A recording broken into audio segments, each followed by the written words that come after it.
आज की वीडियो में हम जानने वाले हैं गेहूं में हम बालियों की साइज़ लंबी कैसे करें। लंबी और मोटी बालियां पाने के लिए, ज़्यादा दाने पाने के लिए हमें क्या करना चाहिए। अगर आप शुरुआती अवस्था में ध्यान नहीं देंगे तो बाद में चाहे जो कर लें, बालियों की संख्या में बढ़ोतरी आप नहीं कर पाएंगे। तो बालियों के अच्छे विकास के लिए, अच्छे उत्पादन के लिए आपको शुरुआत से ही ध्यान देना पड़ेगा। इसलिए हमने सोचा समय से इसकी वीडियो बना लिया जाए। नमस्कार किसान साथियों, SRJ फार्मिंग चैनल पर आप सभी का स्वागत है। वीडियो को पूरा देखिएगा, बहुत ही यूजफुल वीडियो आज की आप सभी के लिए होने वाली है। चैनल पे नए या पुराने हैं, अभी तक सब्सक्राइब नहीं किया है तो सबसे पहले SRJ फार्मिंग चैनल को सब्सक्राइब करें, साथ में बेल आइकन दबाना मत भूलिएगा। कोई या सवाल या सुझाव हो नीचे कमेंट अवश्य करें।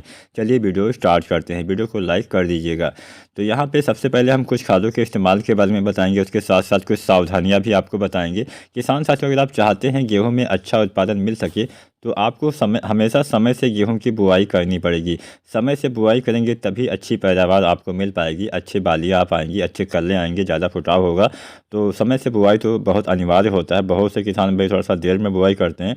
तो अगर आपका खेत खाली है, अगर आपके पास कोई मजबूरी नहीं है तो आपको समय से बुआई कर देनी चाहिए। अब हम बात करते हैं बालियाँ लंबी मोटी करने के लिए हमें क्या करना पड़ेगा, कौन कौन सी बातों का ध्यान देना पड़ेगा। सबसे पहले नमी बहुत आवश्यक हो जाती है। किसान साथी, कई बार क्या होता है कि हम कुछ अवस्थाओं में पानी की कमी कर देते हैं, जिसका सीधा सीधा असर हमारे बालियों पे आ जाता है। मान लीजिए जब आपकी अवस्था आती है बालियाँ निकलने वाली अवस्था, तो बालियाँ निकलने वाली अवस्था भी काफ़ी नाजुक अवस्था होती है। इस अवस्था में हम जो भी गलती करेंगे उसका सीधा सीधा असर हमारे उत्पादन पे पड़ेगा। तो जब से बालियाँ निकलने वाली होती है तब से लेकर जब तक बालियों के दाने का भराव सही ढंग से ना हो सके तब तक तो आपको विशेष ध्यान देना ही पड़ेगा। तब तक आपको खेत में नमी की कमी नहीं होने देनी चाहिए। मतलब पानी भर के नहीं रखना है, लेकिन मिट्टी में नमी होनी चाहिए, इतना पानी होना चाहिए। मतलब पानी भरा ना रहे, फिर भी मिट्टी में नमी होनी चाहिए। इसके साथ साथ कुछ और चीज़ें होती है जिसका इस्तेमाल करके आप अच्छी बालियाँ ले सकते हैं, लंबे दाने, लंबी बालियाँ, मोटे दाने ले सकते हैं। तो वो होता है पोटाश। बिना पोटाश के इस्तेमाल के कभी भी आप गेहूँ में ज़्यादा पैदावार नहीं ले पाएंगे। तो यहाँ पर हम सबसे पहले जानेंगे पोटाश हमें कितनी मात्रा में देना होता है और पोटाश डालने का अच्छा समय क्या होता है।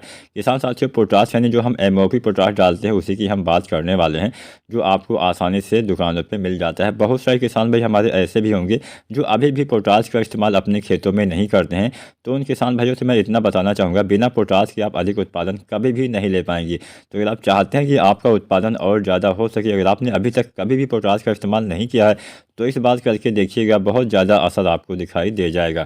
तो अगर हम जानें पोटाश हमें कब देना होता है, कितनी मात्रा में देना होता है गेहूं में, तो गेहूं की संपूर्ण फसल अवधि में, मतलब गेहूं की बुआई से लेके गेहूं की कटाई तक आपको लगभग 40 से लेके 45 किलोग्राम जो पोटाश आता है MOP पोटाश, उसका इस्तेमाल किसान भाइयों आपको करना चाहिए।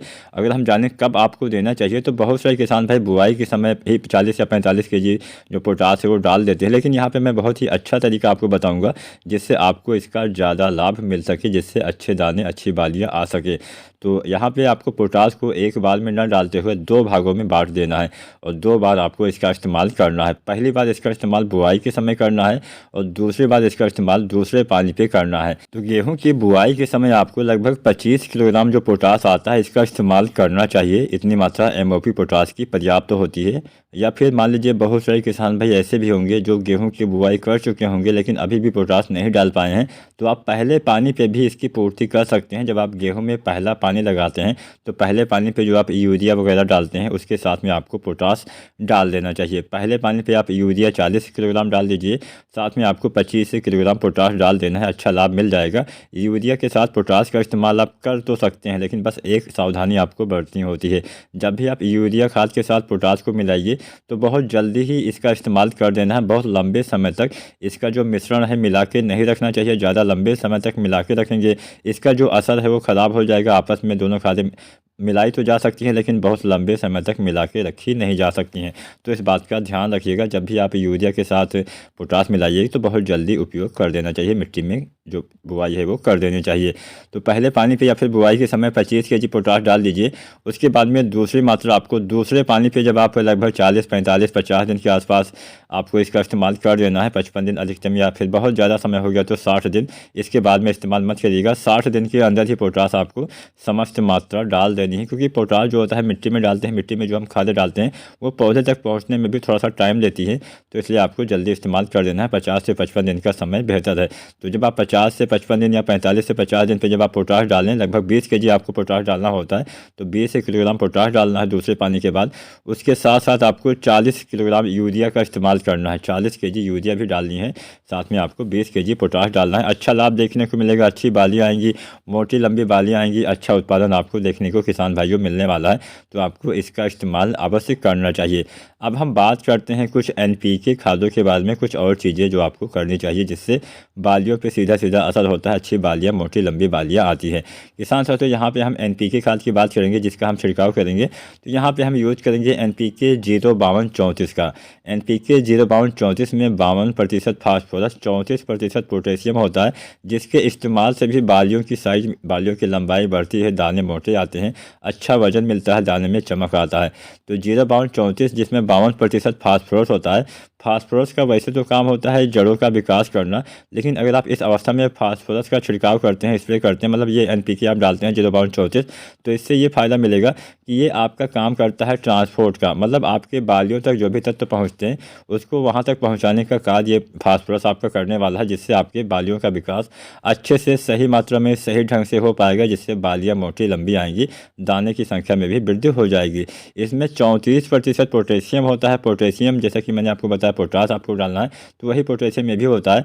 तो पोटेशियम के इस्तेमाल से दाने के भराव में अच्छा हेल्प मिलता है। पोटेशियम आपके दाने के विकास में, दाने के भराव में मदद करता है, इसके साथ साथ बालियाँ लंबी करता है, मोटी करता है।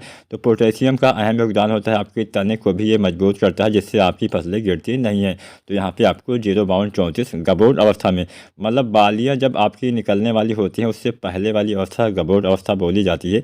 जब आपका तना थोड़ा सा मोटा होने लगे, जब आपके तने के अंदर बालियाँ आना स्टार्ट हो जाए, तब आपको 05234 डालना है, और इसकी आपको लगभग 1 से लेकर 1.5 किलोग्राम मात्रा प्रति एकड़ की दर तक डालना है। इतनी मात्रा किसान भाइयों पर्याप्त होती है। तो पहली चीज़ आपको डालनी है 05234 गबोट अवस्था में। इसके साथ में किसान साथियों आपको यूज करना है बोरोन। बोरोन के इस्तेमाल से बहुत बढ़िया फ़ायदा आपको देखने को मिलने वाला है। बोरोन के इस्तेमाल से पोलिनेशन काफ़ी सही ढंग से होता है, मतलब जो परागण होता है, जिससे मेल फीमेल फ्लावर से जो आपके दाने का निर्माण होता है, वो प्रक्रिया काफ़ी सही ढंग से हो पाती है, जिससे आपके समस्त दाने का भराव अच्छे से होगा, समस्त दाने अच्छे आएंगे, बालियाँ अच्छी आती हैं, अच्छा उत्पादन भी आपको देखने को मिलता है। बोरोन एक काम और करता है, बोरोन के इस्तेमाल से जो भी आप तत्व मिट्टी में डालते हैं, मतलब बोरोन का यही काम होता है कि उन तत्वों को आपके पौधे के सभी अंगों तक पहुंचाता है। मतलब मिट्टी में जो भी आप डालेंगे वो आपके पौधे के सभी अंगों तक पहुंचाने का कार्य बोरोन का ही होता है। तो बिना बोरोन के आपके पौधे अपना जीवन चक्र पूरा कभी भी नहीं कर पाएंगे। तो बोरोन का इस्तेमाल आपको अवश्य करना है, लेकिन बहुत ज़्यादा मात्रा में इस्तेमाल भी मत करिएगा। ज़्यादा मात्रा में बोरोन डाल देंगे, उल्टा फायदे की जगह आपका नुकसान हो जाएगा। तो इसलिए बोरोन की सीमित मात्रा ही आपको डालनी है।